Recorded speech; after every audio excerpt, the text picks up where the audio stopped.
Hi, everyone. My name is Rafi. I am the program assistant for peacebuilding. As a Latina, born in the United States, aching to be fully fluent in English and Spanish, I have done a lot of translating in my life. The easy, unconscious kind, water, agua, frío, cold. The not so easy kind, Rafaela, Rafi, Rafaela, Rafaela. However, in the last couple of years, I began to notice where translations seemed to go wrong, or even worse, where they didn't even appear to occur. I witnessed moments where knowledge was rejected before it was even heard. So when I finally began to learn about the vastness and complexity of Indigenous knowledge, a world of knowledge that had been erased, condemned, and delegitimized for centuries, I listened closely. I embraced the feeling of naivete and explored lens after lens of how to see the world in a range of classes throughout college. I was lucky enough to work under the first ever Indigenous governor in Ecuador and learned how his perspective and the perspectives of many Indigenous communities internationally can be pivotal to evolving national policy. By the time I was a junior at Amherst College, I understood that each and every one of us has our own knowledge system, made up of our cultural understandings, unique experiences, and our own understanding of the world.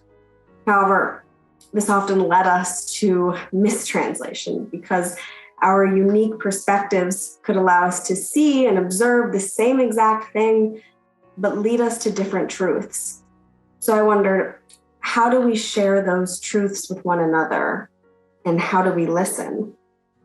Ultimately, what I really wanted to know was how effectively our government could hear, understand, translate, and solve the problems marginalized communities face.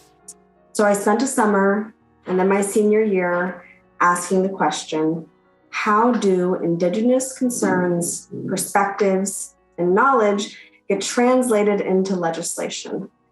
I used the reauthorization process of VAWA 2013 as a case study.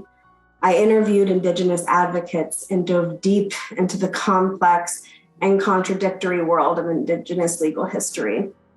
It allowed me to hear and understand the true weight of their powerful and heartbreaking stories.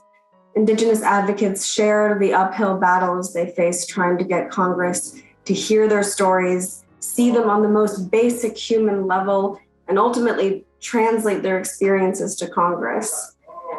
I wanted to be a part of the translating, to build space for context, room for differences, and more bridges between opposing truths.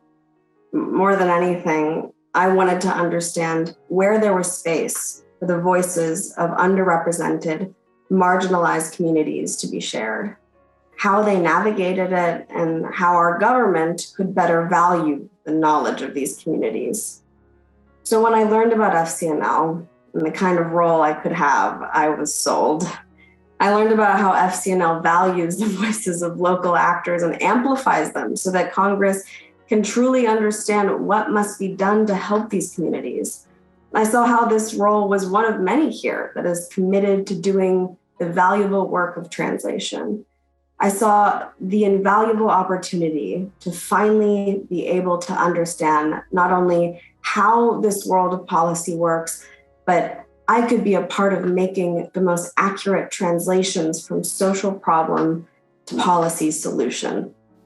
Now I'm doing the real life work of building peace, one lobby meeting, letter, or bill at a time alongside my supervisor, Ursula.